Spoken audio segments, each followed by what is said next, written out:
તાડાસન, હાથ ઇન્ટરલોક કરવાનું, હથેળી ઉલટાવી દેવાનું, પછી હાથ ઉપર ખેંચવાનું, એડી ઉઠાવવાની અને પામ ટ્રી જેવું પોસ્ચર બને.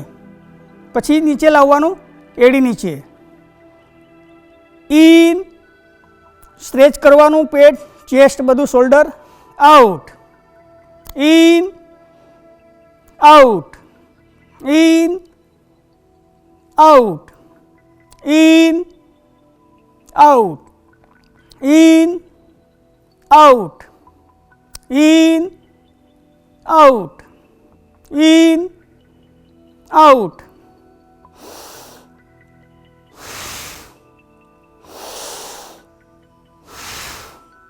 In, out, in, out, in, out, in, out, in, out. અને રિલેક્સ. દરેક આસન આપણે 10 વખત કરવાનું છે.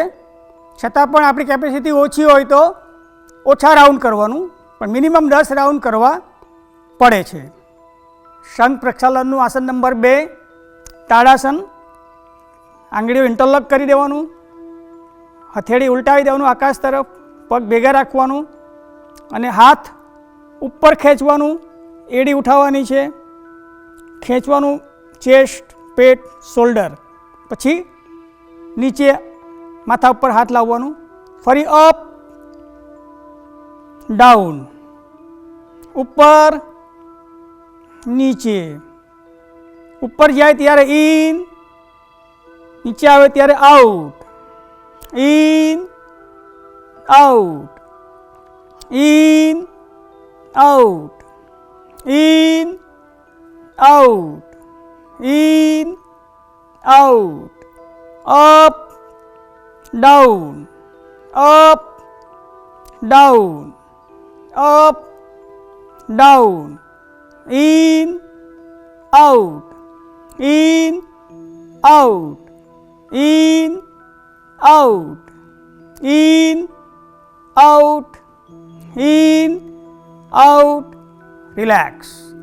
આ પ્રમાણે દરેક આસન આપણે 10 વાર કરવાનું છે. અને આ પ્રકારના અલગ અલગ આસનો કરવાથી આપણા આંતરડામાં જમા થયેલો કચરો પાણીમાં ઓગળીને બહાર નીકળી જાય છે. તો આ શંખ પ્રક્ષાલનનું બીજું આસન તાડાસન. શંખ પ્રક્ષાલનનું ત્રીજું આસન તિર્યક તાડાસન હવે કરીશું. એ આ પ્રમાણે છે, જુઓ.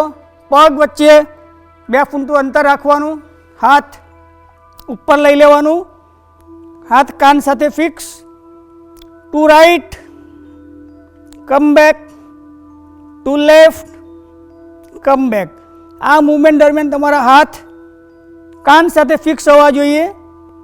ડાબે કમ બેક, જમણે come back.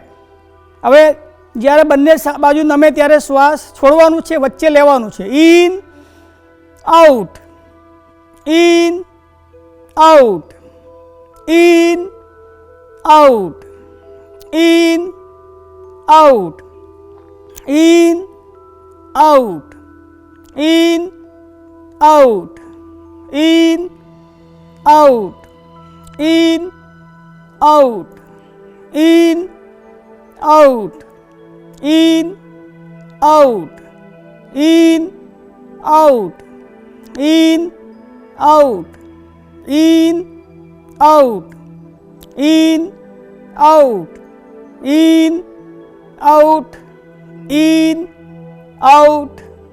in, out, in, out, in, relax. આ પ્રમાણે 10 વાર લેફ્ટ ને રાઈટ શરીરને બેન્ડ કરવાનું છે. તમને થાક લાગે તો સ્ટોપ પણ કરી શકો છો. અને કોઈ પણ આસનમાં જબરજસ્તી કરવાનું નથી.